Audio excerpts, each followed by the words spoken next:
आज के इस ऐतिहासिक दिवस पर मैंने बधाई क्यों दी है। कुछ सम्राट जुड़ जाए तो आज की इस चर्चा को हम शुरू करें। सुबह सुबह की चर्चा है और आज का बड़ा ही ऐतिहासिक दिन है।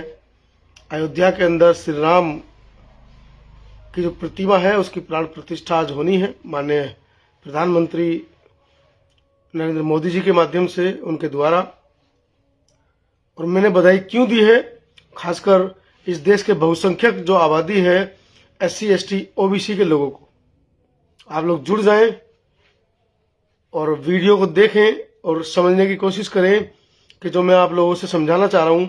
और जो हमारे SC ST OBC माइनॉरिटी के जो भाई हैं, जो वस्तुतः हिंदू नहीं है, लेकिन उसके बावजूद मैं उन सभी लोगों को बधाई दे रहा हूं, तो एक बड़ा कारण इसके पीछे हो सकता है। जुड़ जाएं सभी लोग और अपनी उपस्थिति दर्ज कराएं। आप भी कहेंगे कि आज राम मंदिर की बधाई, राम मंदिर में प्राण प्रतिष्ठा मूर्ति की बधाई से अंतानी का क्या लेना देना है और क्यों वो बधाई दे रहे हैं।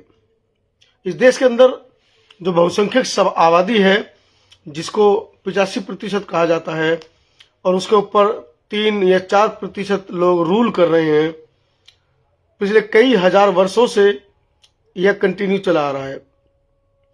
देश के अंदर एक छोटा सा अल्पसंख्यक समुदाय है, जिसको हम कभी कभी मनुवाद कह देते हैं, ब्राह्मण कह देते हैं, ब्राह्मणवाद कह देते हैं।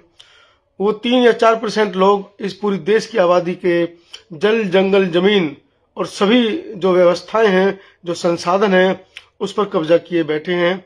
ऐसा आप लगातार सुनते आ रहे होंगे और बीच बीच में आप लोगों को वक्तव्यों के माध्यम से ये समझाया भी जाता होगा कि किस तरीके से इन 3% लोगों ने इतिहास में इस देश की बहुसंख्यक आबादी को गुलाम बनाया और किस तरह से उनको आज तक भी देश के अंदर जो आर्थिक संसाधन है, शिक्षा है और जो मूलभूत अधिकार हैं, उनसे वंचित रखा है।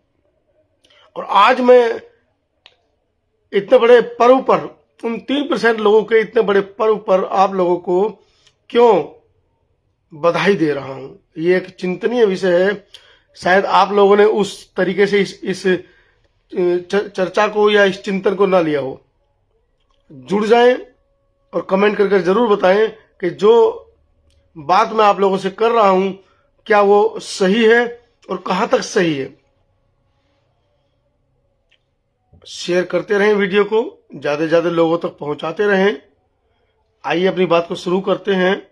इस देश के अंदर बहुत से संगठन ऐसे हैं जो कहते हैं इन यूरेशिया से आए हुए लोगों को एक बड़ी सी नाव में बिठाकर वहीं यूरेशिया भेज देंगे। और आज के दिन की बधाई, क्योंकि आज का दिन उनके लिए बहुत बड़ा पर्व है। जो वो चाहते थे 92 में जब बाबरी मस्जिद तोड़ी गई थी, उनका कहना है कि 500 वर्ष से हम लोगों ने अपने सिर पर पगड़ी नहीं बांधी है, क्योंकि बाबरी मस्जिद को बनाया गया था मंदिर को तोड़कर। इस देश के अंदर, इस देश के इतिहास में चंद्रगुप्त मौर्य के अवशेष मिलते हैं। इस देश के अंदर नंद वंश के अवशेष मिलते हैं। इस देश के अंदर पासी सम्राटों के अवशेष मिलते हैं। इस देश के अंदर चमार वंश के अवशेष मिलते हैं। लेकिन कहीं भी इस देश के अंदर राम के अवशेष नहीं मिले हैं। राम आराध्य हैं क्षत्रियों के, जिनके ऊपर राजनीति कर रहा है ब्राह्मण समाज। और आज इतना बड़ा पर्व है और इसकी बधाई मैं क्यों दे रहा हूं, असली वजह मैं आपको बताता हूं। जिन ब्राह्मणवाद को, जिस ब्राह्मण समाज को लगातार टारगेट करते रहते हैं कि हम इनको यूरेशिया भेज देंगे या इन लोगों ने हमारे ऊपर रूल कर रखा है, इनको कैसे सबक सिखाया जाए, तो आप सभी ताकतें मिलकर हजारों वर्षों में वो काम नहीं कर पाए जो मात्र 2014 से बनी सरकार, बीजेपी सरकार ने इन पिछले 9 सालों में कर दिया है। वर्तमान में योगी आदित्यनाथ जी ठाकुर समाज से हैं और माननीय प्रधानमंत्री जी अपने आप को OBC समाज से घोषित कर ही चुके हैं। अब आप ये समझिए कि 2 लोग, एक ठाकुर समाज से और एक OBC समाज से, जो आप 85% लोग पिछले कई हजार वर्षों में नहीं कर पाए, वो पिछले 9 वर्षों में इन दोनों व्यक्तियों ने मिलकर कर दिया। इस देश के अंदर ब्राह्मण समाज की जो बढ़ती हुई वर्चस्व था, उसको चकनाचूर कर दिया। चार शंकराचार्य मिलकर भी विरोध करने के बावजूद भी कुछ नहीं कर पाए।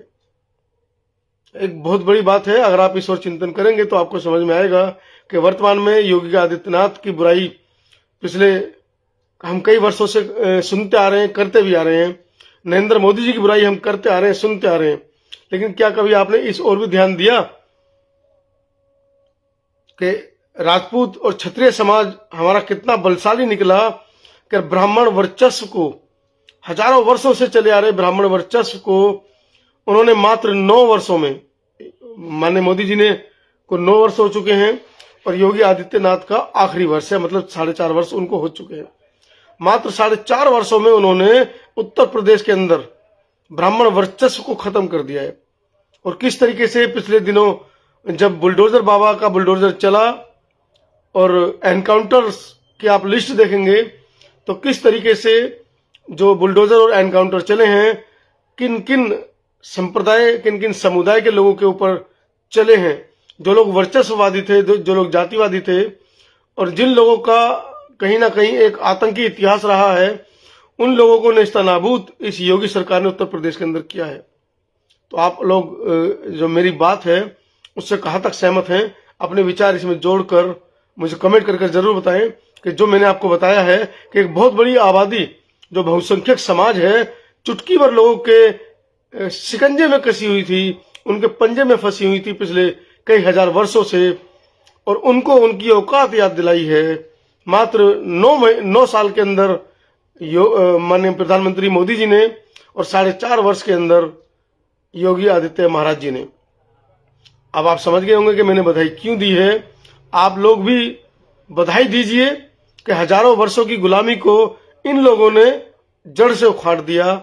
ना किसी शंकराचार्य की मानी, ना किसी बड़े से बड़े आचार्य की मानी, जो अपने आप को छाती पीटकर कहते थे कि हमारी एक उंगली के इशारे पर ये समाज चल देगा, ये समाज ये कर देगा, ये समाज वो कर देगा। वो उस समाज के प्रतिनिधित्व करता आज अपने मठों में बैठे हैं और वो सोच रहे हैं कि किस तरह से हमारी उंगलियों के नीचे से इतना बड़ा राम मंदिर का जो ये काम होना था, प्राण प्रतिष्ठा होनी थी, उनके हाथों के नीचे से निकल गई, उनके नाक के नीचे से उनका वर्चस्व खत्म हो गया है देश के अंदर से। तो एक बहुत बड़ी बात है।